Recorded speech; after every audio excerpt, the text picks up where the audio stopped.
അനാഥനായ കുഞ്ഞിന്റെ സംരക്ഷണ ചുമതല പിതാമഹൻ അബ്ദുൽ മുത്തലിബ് ഏറ്റെടുത്തു. കുഞ്ഞുങ്ങളെ പോറ്റുമ്മമാരെ ഏൽപ്പിക്കുന്ന പൗരാണിക സമ്പ്രദായം മക്കയിലുണ്ടായിരുന്നു. മരുപ്രദേശങ്ങളിൽ നിന്ന് വന്നെത്തുന്ന പോറ്റമ്മമാർ മക്കളെ അവരുടെ വീടുകളിലേക്ക് കൊണ്ടുപോകും. അന്ന് ഒരു സംഘം മക്കയിലെത്തി. പക്ഷേ അനാഥനായ കുഞ്ഞിനെ ഏറ്റെടുക്കാൻ അവരാരും തയ്യാറായില്ല. അതാ ഒരൊട്ടകം വരുന്നു. എല്ലുന്തിയതും ക്ഷീണിച്ചതുമായ ഒരൊട്ടകം. ആ സംഘത്തിൽ നിന്ന് വളരെ വൈകിയാണ് എത്തിച്ചേർന്നത്. അപ്പോഴേക്കും ധനികരുടെ മക്കളെ മറ്റുള്ളവർ സ്വന്തമാക്കിയിരുന്നു. വെറുകയോടെ തിരിച്ചു പോകേണ്ടതിനാൽ അനാഥനായ കുഞ്ഞിനെ അവരേറ്റെടുത്തു. ആ നിമിഷം, ആ നാമം, ആ കുടുംബം ചരിത്രത്തിൽ പരിചയപ്പെടുത്തൽ ആവശ്യമില്ലാത്ത വിധം പ്രശസ്തരായി. ഹലീമത്തു സഅദിയ റളിയല്ലാഹു അൻഹ.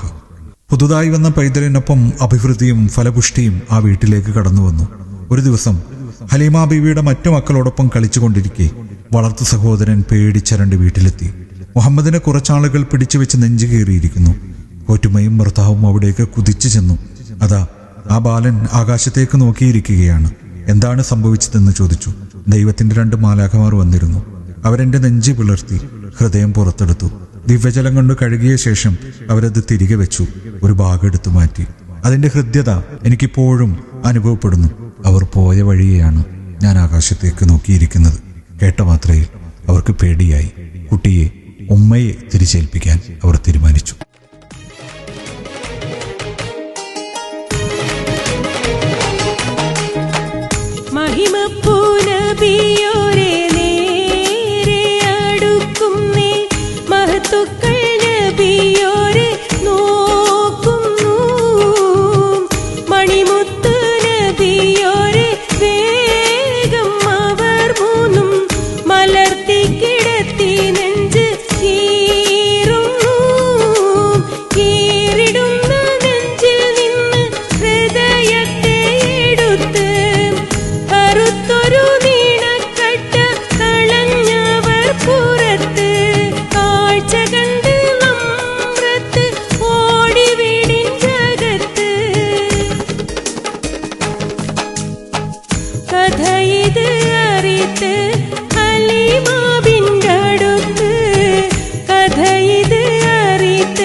പലവിധ മജബുകൾ